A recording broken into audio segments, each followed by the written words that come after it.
OBJ board, आपका भविष्य हमारा लक्ष्य। शुरू करते हैं आज का पहला क्वेश्चन।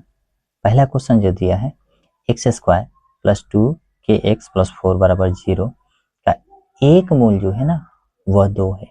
जब भी एक मूल कहता है इसका मतलब कि x का मान दिया है। x का मान 2 मूल होते हैं, यानी 2 मूल होते हैं तो x का मान 1 दे दिया है, तो इसमें k का मान दिख रहा है।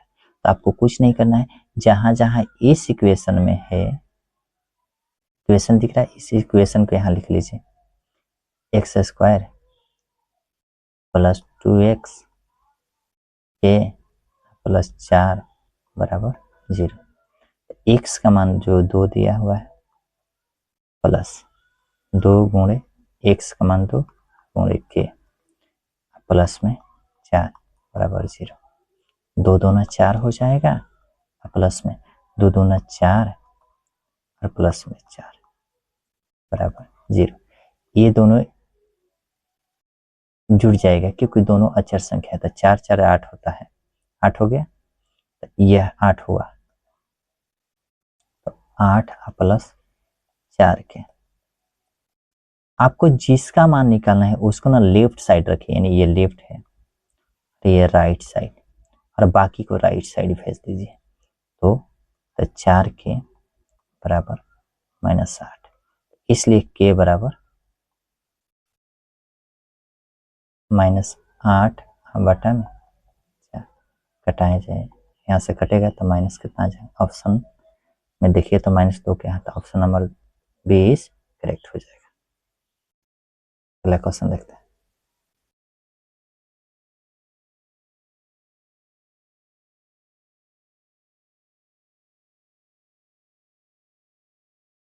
कह रहा है क्या, समीकरण x square minus 5x plus P बराबर 10 के मूलों का गुणनफल -4 हो तो p का मान निकले। आपको पता है मूलों का गुणनफल जब कह रहा है यहाँ से, तो जब यहाँ मूलों का गुणनफल कहता है तो आपके दिमाग में एक चीज आनी चाहिए कि गुणनफल क्या होता है। अल्फा इंटू बीटा कह रहा है, तो अल्फा इंटू बीटा का मान होता है c/a, और c/a, तो अब यहाँ पर a b और c के मान कहाँ से आएंगे, a का मान एक्स स्क्वायर का गुणांक 1, b का मान x का गुणांक -5, और c का मान जो आ जाएगा वो आ जाएगा आपका p। क्या आ जाएगा p। बस यहाँ पर रख लीजिए इस मान को, और बराबर में 10, बराबर में गुणनफल 4 दिया है, तो यहाँ पर देखिए गुणनफल -4 दिए, तो यहाँ पर 4 रखेंगे, तो रख लीजिए यहाँ से जो आपको पूछा है। तो देखिएगा अल्फा इंटू बीटा बराबर c/a। अल्फा इंटू बीटा का मान कितना दिया -4 बराबर c का मान कितना है p है, और a का मान कितना है 1 है, तो इसलिए p बराबर हो जाएगा -4, यहाँ से है -4 हो जाएगा। तो यहाँ ऑप्शन में नहीं है, यहाँ पर ऑप्शन जो है मिस हो गया है, तो यहाँ पर माइनस हो जाएगा, यानी ऑप्शन ए इज करेक्ट होगा। अगला क्वेश्चन।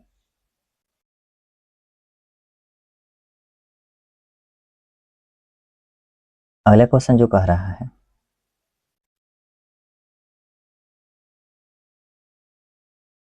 कि x माइनस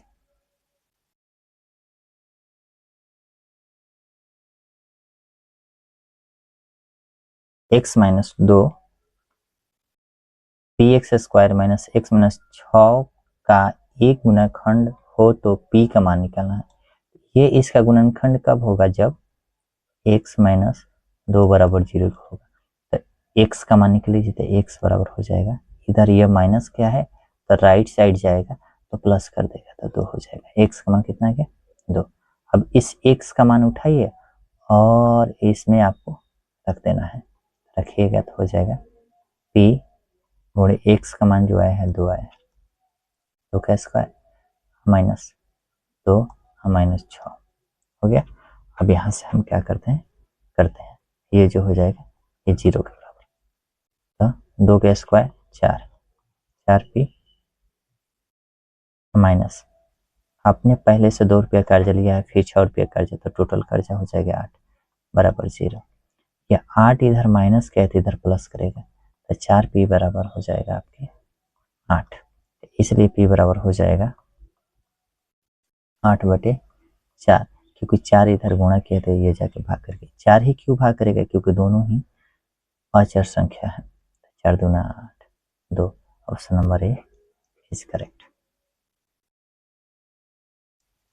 यदि द्विघात समीकरण y² + 3y - 18 बराबर 0 का एक मूल -6 है, एक मूल दिया है इसका मतलब x दिया है, तो दूसरा मूल क्या होगा? तो आपको दूसरा मूल क्या करना है, ये दिया ना इक्वेशन, इसको ले लीजिए। अब इसको ले लीजिए, लेफ्ट वाला को ले लीजिए। जब लेफ्ट वाला को लीजिएगा आप बाई ऑप्शन मेथड चलिएगा। यहाँ पर बाई ऑप्शन मेथड में क्या होता है कि बारी बारी से यहाँ पर ऑप्शन है, आपको गुणनखंड नहीं निकालना है, आपको ऑप्शन मेथड से चलना है। चलिए, y² + 3y - 18 बराबर 0। देखिएगा इसमें हम रखेंगे लेफ्ट साइड, तो आ जाएगा हमारा राइट साइड, अगर 0 आ जाएगा तब सही है। देखिए y, पहले ऑप्शन ए से चलते हैं, ऑप्शन ए में 3 है, तो 3 का स्क्वायर प्लस 3 × 3 - 18, 3 का स्क्वायर 9 प्लस में 9 - 18, 9 9 18, 18 - 18, 18 में से 18 जाता है तो क्या आता है 0, जो कि यहाँ पर राइट साइड आ गया है। यानी ऑप्शन ए जो है इसे सर्टिफाई कर रहा है, इसलिए इसका एक मूल जो होगा 3 होगा, दूसरा मूल जो होगा -6 होगा। अगला क्वेश्चन,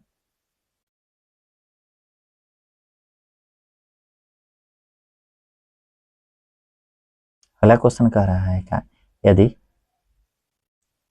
यदि द्विघात समीकरण x² - 8x + 5 बराबर 0 के मूल अल्फा एवं बीटा हो तो α² + β² का मान निकले। देखिए अगर हमें इस तरह के लिखना होगा इसको, ये α² β² α² + β², तो इसको ऐसे लिख सकते हैं, α² + β² का मान निकालना है, हम इसे ऐसे लिख सकते हैं, α + बीटा का होल स्क्वायर -2 × α × बीटा, यह लिख सकते हैं। इसको स्क्वायर को फिर हम हल करेंगे तो फिर यही वाला चीज़ें हमें मिलेगा। तो बस यहाँ आप जानते हैं, क्या जानते हैं, यहाँ से थोड़ा देखिएगा कि α + बीटा होता है -b/a। अब b का मान कहाँ से आएगा, a का मान कहाँ से, तो इक्वेशन यहाँ से आएगा। यहाँ पर देखिएगा a का मान आ जाएगा आपका x² का गुणांक, यानी x² के आगे जो गुणांक है 1, और b का जो मान आ जाएगा -8 आ जाएगा, और c का मान जो आ जाएगा 5। अब यहाँ पर रख लीजिएगा, तो माइनस माइनस b का मान 8/1, माइनस माइनस प्लस 8 हो जाएगा। चलिए, अल्फा इंटू बीटा क्या होता है, तो अल्फा इंटू बीटा जो दिया है, अल्फा इंटू बीटा होता है c/a। c का मान जो दिया है 5 दिया है, ये हो जाएगा 5। अब यहाँ थोड़ा देखिएगा ध्यान से, यहाँ पर मान रख लीजिएगा, अल्फा प्लस बीटा का मान जो दिया है 8, 8 का स्क्वायर माइनस 2 गुणे अल्फा इंटू बीटा का मान जो दिया है वो 5 दिया है, 8 8 है 64 माइनस 5 2 10, 64 में से 10 जाता है तो 54 बच जाता है, जो कि ऑप्शन नंबर बी को सर्टिफाई कर रहा है।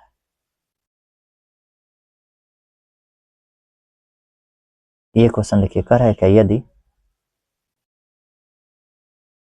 यदि x बराबर 2 दोनों समीकरणों 2x² + 2x + p बराबर 0 तथा qx² + qx + 18 का एक उभयनिष्ठ मूल है तो q - p का मान होगा। इसका मतलब क्या है कि यह अगर हम 2 को रखते हैं इस समीकरण में तो राइट साइड 0 आ जाएगा, यही 2 को इसमें रखते हैं तो ये भी राइट साइड 0 आ जाएगा। बारी बारी से रखते हैं, दोनों को इसमें रखेंगे पहले, तो 2 x का मान जो दिया है 2 दिया, तो 2 का स्क्वायर प्लस 2 × 2 प्लस में p बराबर 0, तो 2 यहाँ से करेंगे तो 2 2 4 प्लस 4 प्लस p बराबर 0। तो 4 दूना 8, आए 8 4 12, तो 12 हो जाएगा। तो 12 प्लस पी बराबर 0। अब 12 इधर जोड़ किया तो इधर जाके क्या करेगा, घटाव करेगा, तो पी का मान हो जाएगा, इसलिए पी बराबर -12। इसी तरह इसमें रखेंगे तो क्यू, ठीक है, गुणे 2 का स्क्वायर प्लस में क्यू गुणे 2 प्लस में 18 बराबर 0। यहाँ से करते हैं तो 2 दूना 4 हो जाएगा, 4 क्यू प्लस में 2 क्यू प्लस में 18 बराबर 0। अब यहाँ से करते हैं 4 2 6, तो 6 क्यू, इधर ये प्लस किया तो इधर माइनस किया तो -18, तो 6 है ना गुणा तो उधर भाग, इसलिए क्यू बराबर हो जाएगा -18 बटा में 6, घटाएंगे तो आ जाएगा -3। देखिए ये थोड़े पूछ रहा है, ये तो पूछ रहा है क्या कि क्यू माइनस पी, तो क्यू माइनस पी, थोड़ा ध्यान से देखिएगा। यहाँ से क्यू का मान अभी जस्ट आया है -3, ये माइनस, और पी का मान आया है, पी का मान जो आया वहाँ पर -12, इसको कर दीजिए, ये माइनस मिलकर प्लस होता है, तो 3 प्लस में 12। अगर हम यहाँ पर माइनस है, 12 में से 3 को कर्जा दे दिए तो और कितने कर्ज, मतलब कितने आपके पास रुपया बचेंगे, यानी 9 रुपये, जो कि ऑप्शन नंबर सी को सर्टिफाई कर रहा है। बस मैं कहता हूँ ना कि इस वीडियो को हर रोज 10 से 15 मिनट देखने की हैबिट बना लीजिए। बोर्ड एग्जाम में एक भी ऑब्जेक्टिव सिंगल क्वेश्चन आपसे नहीं छूटेगा। अगर आपको अच्छा लगे तो लाइक कीजिए, शेयर कीजिए और सब्सक्राइब कीजिए। चलिए मिलते हैं नेक्स्ट वीडियो में।